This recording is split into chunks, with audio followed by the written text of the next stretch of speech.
Hello everybody, this is Alex from soyachincha.com, and Hyundai Sunbeam Malaysia has finally launched the Ioniq 6 in Malaysia. And this fully electric EV is basically the sibling of the Ioniq 5, but it gets a coupe shape. And this is also very efficient as well. And it boasts a staggering up to 614 kilometers of driving range on a single charge. And here's everything you need to know.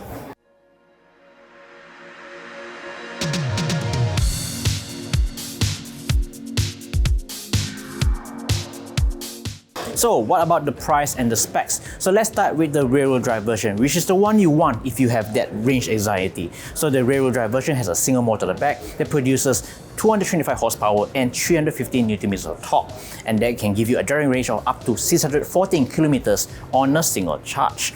But if you want more performance, there's the all-wheel drive version with twin motors, and that has a similar power output as you get on the Kia EV6. You get 320 horsepower and 660 Nm of torque. Because of the twin motors, the range is lower at 519 kilometers on a single charge, which is pretty respectable. So in terms of price, the long-range version rear-wheel drive costs 290,000 ringgit, while the all drive version costs 320,000 ringgit. So that's quite a big difference. So which would you pick? You will go for the long range rear drive version, or we go for the twin motor all drive version with more performance? Let us know what you think in the comment section down below. The biggest highlight of the Ioniq 6 is the external design. Unlike the Ioniq 5 that has a bloxy, retro-looking, boxy hatchback design, this has a streamliner design which produces a coefficient drag of just 0.21. That's super efficient, and that's one of the reasons why this vehicle can go up to 614 kilometers on a single charge. And look at the design, it kind of looks like a Porsche, don't you think? It has this double ducktail design, and guess what? This side over here actually illuminates. You can see the pixel effects on top, which looks pretty cool, especially at night. The design of the Ioniq 6 looks pretty sleek and is designed to cut through air so that you have minimal resistance, and it's a huge difference from what the boxy design on the Ioniq 5. And you look at the headlights, it kind of reminds me of the old Hyundai coupe in the early 2000s. Both versions of the Ioniq 6 gets a 77 kWh battery, and it charges via a CCS2 port that's located on the driver's side of the car. This vehicle supports 800-volt architecture, and that also means you can support really fast charging when you plug to a 350 kilowatt charger. This car can charge from 10 to 80% in less than 20 minutes, and that's crazy fast, similar to what you get on the Ioniq 5. And similar to the new Hyundai and Kia cars, this vehicle also supports vehicle to load. So you can actually use this car like a power bank to power your home appliances that uses a 3-pin socket. So you can use the adapter to output a power from the charging port. And there's also a 3-pin socket right behind the seats. So you can use this to charge your laptop or maybe a hairdryer while you're using the car. And that's pretty neat. For the rear-wheel drive version, you get 18-inch wheels with this aerodynamic style kind of rim design. If you go for the all-wheel drive twin motor version, you get 20-inch wheels, and this looks more aggressive than what you get on the rear-wheel drive version.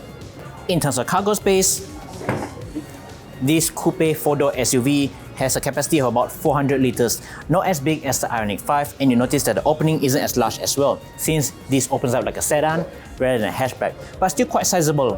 I think it's good enough for maybe 2 or 3 big luggages, but if you want more storage, the Ioniq 5 is the way to go. And similar to the Ioniq 5, there's not much storage underneath the floor. There's this small cubby hole for maybe the emergency tire repair kit, and that's pretty much it. Over at the front of this Ioniq 6 rear-wheel drive version, because there's only a single motor at the back, you get loads of space in front, enough to fit a 45-liter frunk. It's not as big as Tesla, but still much generous than the all-wheel drive version of the Ioniq 5. On the inside of the Ioniq 6, it retains a lot of similar design elements from the Ioniq 5. You still get a similar steering without the Hyundai logo, and what you get is 4 pixel dots right here. But this time, this is illuminated, so you can show like the battery status as well as the mode you're in. And up front, you still get 2 large digital displays, the instrument cluster and the infotainment system. And this time, Hyundai has actually used black bezels, and that's a huge improvement over the Ioniq 5 that uses white bezels, and I'm not a fan of it.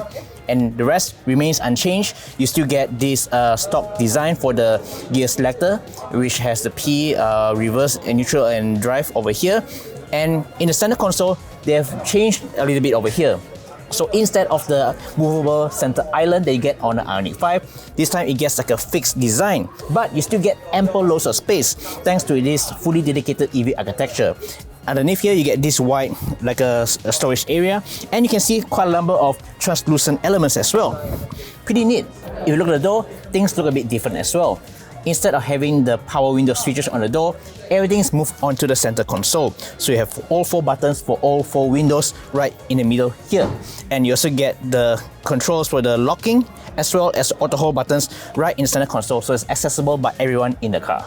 In the center stack, things remain unchanged. You still get these 2 double layout, so you have physical buttons for the media controls, and for the aircon controls, they're still touch sensitive, which I think is still better than what you get on the Kia EV6. In Malaysia, you don't get the digital side mirrors, so you still get the traditional mirrors, which I think is still a better option for Malaysia.